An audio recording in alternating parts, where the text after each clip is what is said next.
So when we're trying to restore, especially a very complex habitat like this for the Taylor's checkerspot habitat, with all those different components that are important, it's really critical to monitor it and measure it to know how we're doing. Are we reaching our targets for those different parts of the habitat?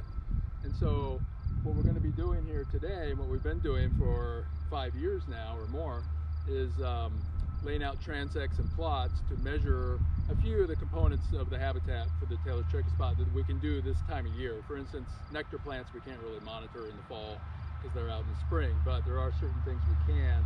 So what we'll be looking at is the amount of open ground. As I mentioned earlier, that's a really important thing for them to be able to access to get warm. It also gives them better access to their host plants.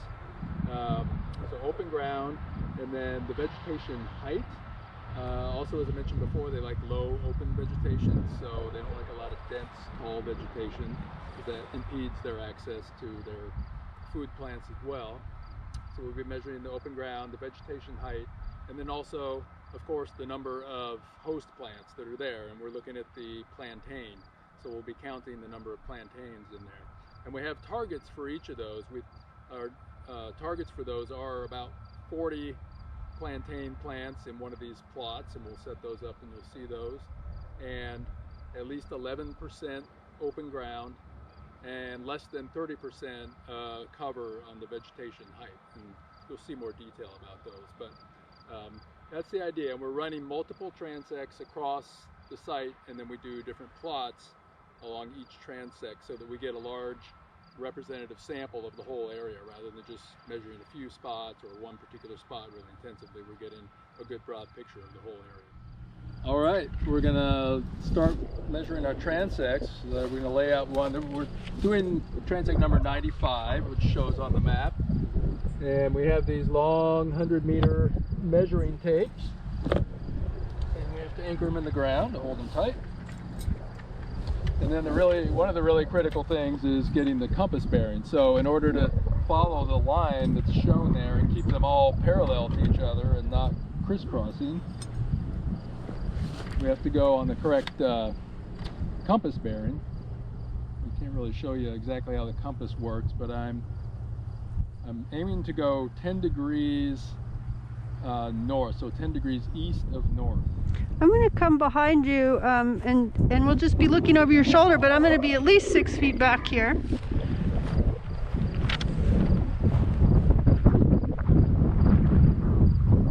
So 10 degrees has me going straight that way. So I'm picking out that one of these yellow flags is right on the line. So I'm picking that out, and then I'm picking out one of the fence posts in the distance. And I can walk towards that, and I'll stop and check it.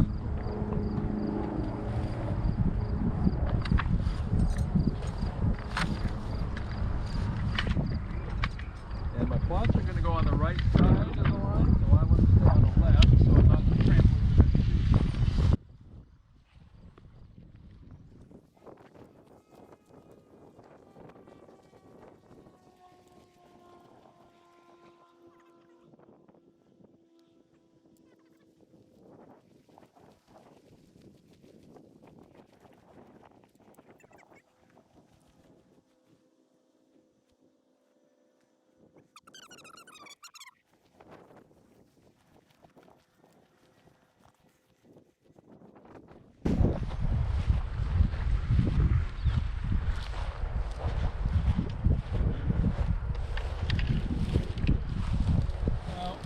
Anchor down this end, and we didn't quite make it all the way to the end of the transect to the fence line.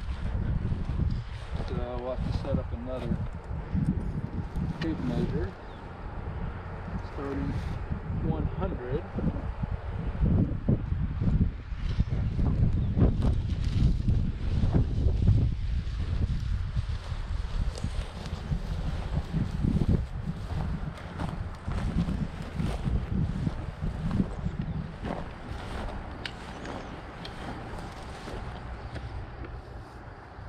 And there we go. We're at the end. Okay, so we're going to set up our first plot to go along this transect that we just laid out. And they're 2 meters by 2 meters. These are big plots, larger than we normally do, but that's because we need that size of area to measure the things that we're trying to measure. And so we have these high-tech plots, PVC pipe that connects together. It takes a minute to set up.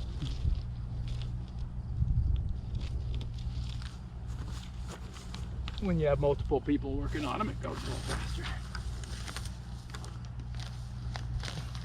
But they're nice and lightweight and easy to carry around, relatively easy. Okay, so now we have that set up, and the way this works is we have a random number generated to start the first plot on the transect. So it's a random number of meters from zero, from where the pink flag is. And this one starts at 3, which is just right up here. Easier said than done.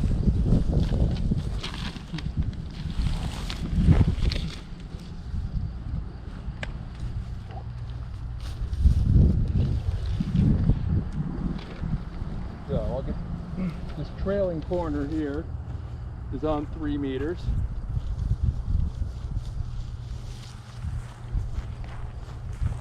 And plot's coming apart again. That's part of field work though. Unpredictable equipment.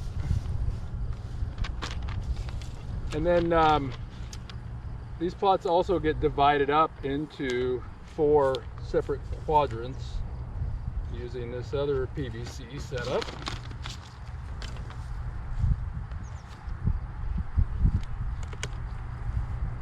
Set that in the middle to divide it into 4 separate square meter subplots. The reason we do that is that we want to get a measure of an area larger that's 2 meters by 2 meters, but the measurements are more accurate when taken on 1 square meter. So we take measurements in each of the 4 quadrants and then either add them or average them is appropriate. And so the data we're recording is slope position, which that means, is it on the top of a mound, is it on the side of a mound, or is it in between a mound and what we call a swale or an intermound. And the other thing is, if it is on the side of a mound, we record the aspect. So is it facing north, south, east, west, northwest, southeast, and we use the compass to measure that in degrees. And that's important because different exposures can really affect the vegetation. There's been studies on mounds at Mima Mounds in the past showing the difference in vegetation, say on a north versus the south side of the mound, because the south side gets a lot more sun, dries out, gets warmer compared to the north side. So we want to record that just to detect any of those patterns. And then the other thing we're measuring is the amount of open ground. So amount of ground that doesn't have any live vegetation growing on it. It can be moss, it can be litter or dead vegetation, it can be rock, it can be just bare soil, but that counts as open ground. And then the vegetation height, and we'll go into how that's measured, but it's basically the percent cover at a certain height at 30 centimeters off the ground. And then we'll go through and count all the plantago plants within this plot. And we'll do that repeatedly. There are probably maybe 10 of these plots on this transect, and the transects are in different lengths, but it all adds up to about 100 plots total for this whole monitoring area. And then that data will all combine into giving us a good picture of the overall status of the habitat quality.